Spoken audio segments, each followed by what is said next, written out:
Do I like the BBC Sherlock series? Yes, I do. Who doesn't? I mean, my goodness me. What an incredible achievement. Both Martin Freeman and Benedict Cumberbatch are extraordinary. And I love the fact that Mark Gatiss and Stephen Moffat, who write it, are such Sherlockians themselves. They really know the canon so well. And which modern-day mystery will I have him to solve? Well, goodness me. I should be thinking hard about that one. Are there any modern-day mysteries? Well, aside from the crimes, I would put a character like Holmes, I've never seen a greater need for a character like Holmes, into a new ministry. And now we're moving into an age in which office work is slowly going to be done more and more by artificial intelligence, immensely complex things. And nobody's thinking about this. It wasn't really mentioned at all in the American election or in the previous British one. And yet it's the most important problem facing mankind. And you need someone like a Holmes, someone with an absolute clarity over the ethics and the metaphysics, the ontology, the epistemology, all those grandology words, but, you know, you don't have to think of them in those terms. All those ideas need to be looked at. Yeah.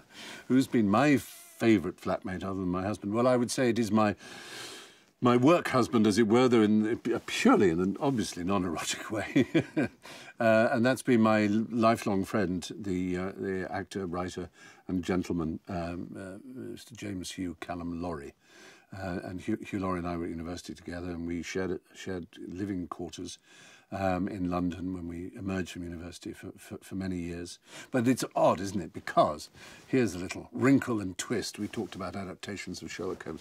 What Hugh came over to do here was a programme called House. And it was based on Sherlock Holmes. Quite, I mean, self-consciously based in the name House and Home. You know, it's pretty close, let's be honest. Were Holmes and Watson the first bromance? Well, actually, it's a real tradition in writing, and I wonder how far it goes back.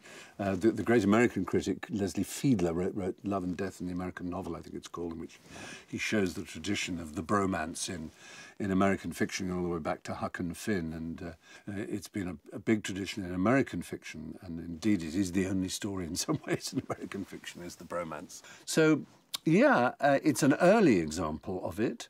I'm sure there have been many books of literary criticism which have examined the question of the male friendship, but it's certainly the most famous, I would say. Well, I was interested in doing this gig really because it closes a circle in my life just very happily. I was a passionate reader of these stories when I was a boy. I joined the Sherlock Holmes Society of London, which is an extraordinarily eccentric group of people who play what is known as the Great Game. And that's one of the aspects of these stories that is so unusual, is that so detailed are they, or so perfectly does Conan Doyle paint every sort of element of the rooms in Baker Street and the nature of the characters, that somehow the Great Game works. And the Great Game is that you believe it all happened.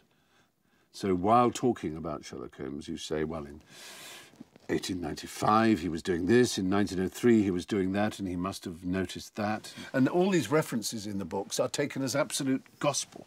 I mean, it is a game, and they know it's a game, but all the time you're talking about it, you pretend it's true.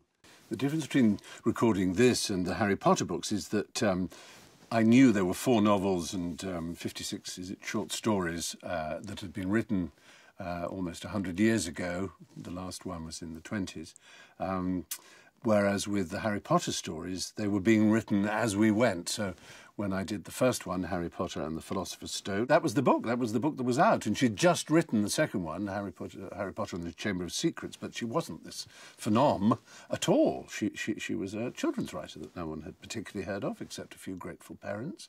And then slowly, as I started every year and a half as a new book came out, or possibly 2 years, each one, suddenly this was a bigger deal. Plus the characters throughout the Harry Potter universe, as it were, although they more and more were added throughout the 7 books, they were stable, whereas each new Sherlock Holmes story, there's a new client and a new husband or wife of the client. It's different. The short stories are really the core of the Sherlock Holmes canon, and therefore that meant there was a kind of new adventure every couple of hours as I was reading, and that gives it a freshness and a difference, whereas with Harry Potter one's immersed in that extraordinary world for a long time. But I had longer periods off as well.